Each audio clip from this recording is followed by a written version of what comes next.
Virgin Islands Connection. Hi, everyone. Thanks so much for joining us for USVI News. I'm Emily Matson. The week continues with tributes to Addy Otley and now renaming a road in Subbase on St. Thomas. It's a road that was near and dear to his heart, the Otley family, and the community. The road leads to WSTA, which he drove for decades, sharing his light and voice with the territory. It was an emotional celebration Friday where many shared gratitude for his life and legacy. Our USVI News' Addy was at Friday's ceremony.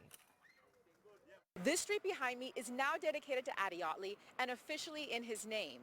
It's the street that Addy took leading up to his station at WSTA, where he spent more than 50 years of his legendary broadcasting career. You know, it's kind of surreal. I mean, it's stuff we've talked about, we thought of, but never thought it would happen. But then a couple years ago, Senator Graff approached me and he was like, you know, we really want to get this thing pushed through. So, you know, we had to testify before the Senate and different things. And then it started to, I saw the movement start to happen. Then it was supposed to be next month. But since we were dealing with the funeral and all that stuff, the governor, he was able to get stuff switched around, so we would do it today while everybody's still in town, which is awesome. I mean, it's an honor. And when I go to work every morning, guess what I'll see before I go up the hill? It's awesome. On behalf of the Department of Public Works and our grateful people of the territory, I just want to present this gift to you. It's a small version of the sign that is to come. Because every time you get to look at that, you know that your grandfather made a difference here in this territory. Addy said he wanted Subbase Road because it comes in front of the station. The only caveat he wanted it to name it was, at the end of it, he wanted Boulevard. You know, Addy said he wanted big. But, you know, if you hate, you put the road or street. So that was it. Now, at the beginning of 2021, the bill, I informed him that I was putting the bill on, and he asked me, well, he basically told me, you know, there are a lot more important things going on in the beginning of the 34 legislature. Put me on the back burner, address these issues, and then we could go from there. So I waited a couple months and I just brought it out. But, you know, in speaking to him, he was very much excited. On behalf of my grandmother, Mary, and the Otley family, thank you again for this distinction. It's a testament to his dedication to this community and will forever cement his legacy so that future generations will know him and remember his service. Thank you so much. When I think about this week and the pace that we've kept with all of the different events, that was Addy every day, from morning till night going. It's indicative of the dedication that he had to the people of this community. He didn't want anybody to call his name or feel good about him or raise him up above their shoulders. He just wanted to love people and to help. I was so glad that we're going to try to maintain this road and make it worth having the name Athnel Addy. And every time we come down this road, we remember beyond the blue horizon is a rising sun. And all we need to do is give a little love and a little help and be a better Virgin Islands for all of us. Thank you. As the sun comes out, I'll depart. Family and friends say that this week has been emotional and so deeply felt with tributes that have been pouring in. They say now is the time for all of us in the community to continue Addy's legacy and the example that he showed us throughout his life. In St. Thomas, Addy USVI News. Wow, what a great way to remember him always in the territory. From one Virgin Island important, amazing person to another. Dozens gathered in the healing garden of the Charlotte Kimmelman Cancer Institute to pay tribute to a woman who dedicated her life to helping Virgin Islanders receive health care, healing, and fight their battle with cancer. It was a special plaque dedication ceremony to honor the life of Lorrainebaugh, who passed away after a brave battle with cancer. Lorraine spent decades advocating for people, their health, cancer treatment, and was integral in raising more than $5 million to create this cancer institute and in turn provide quality cancer treatment in the USVI. Lorraine had people believing in the dream that we could have a state-of-the-art cancer institute right here in our home, even though we were just a small island in the Caribbean. And we achieved it. We have that state-of-the-art cancer institute today, And it has served and will continue to serve in the future our Virgin Islanders who need cancer care. In large part, this is a reality thanks to her. We're gathered here in front of a structure that she had the vision to see through to fruition, okay? And the other side of the coin is when it just becomes an idea. Before she took it to the team or the committee, she didn't do it alone, but that's one piece of my mother that is instilled in me that, you know, I'm very, very honored to see that she's celebrated, she gets her flowers, and, you know, take that theme with you. Now to the very latest details on the frightening developments in the war in Ukraine. Russian forces reportedly attacked Europe's largest nuclear power station in Ukraine. The plant in Energodar, Ukraine, was struck by Russian forces Thursday.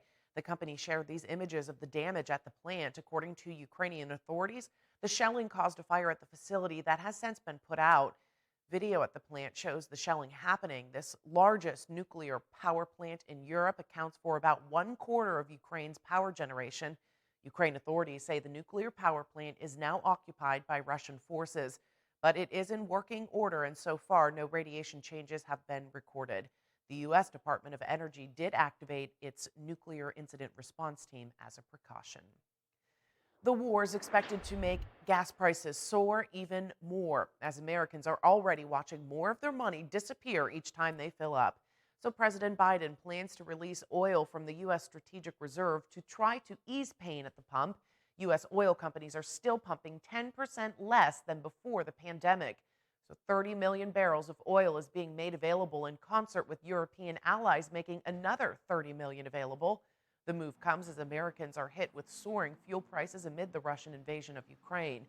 Virgin Islands Congresswoman Stacey Plaskett explains just what our lawmakers are doing to try to help with gas prices, like releasing those oil reserves and increasing production. But she says we should be hesitant to cut off the spigot of Russian oil. The U.S. has released a tremendous amount of oil reserves so that we can continue to try and drive down oil prices. We've also talked to additional partners of ours, allies, about increasing their production, both for ourselves and particularly for Europe, whether that's LNG coming out of Qatar and other countries as well. We know that, like, for example, Germany relies almost 60% of their energy is from Russia.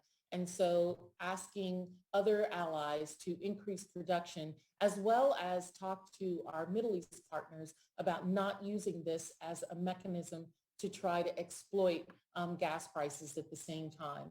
You know, the president said just a day ago that this morning that the possibility of U.S. sanctioning Russian oil exports is still on the table, as the president is looking for additional ways to punish the country for its invasion of Ukraine. But such a step would be an extraordinary measure that could have an intense effect on domestic gas prices.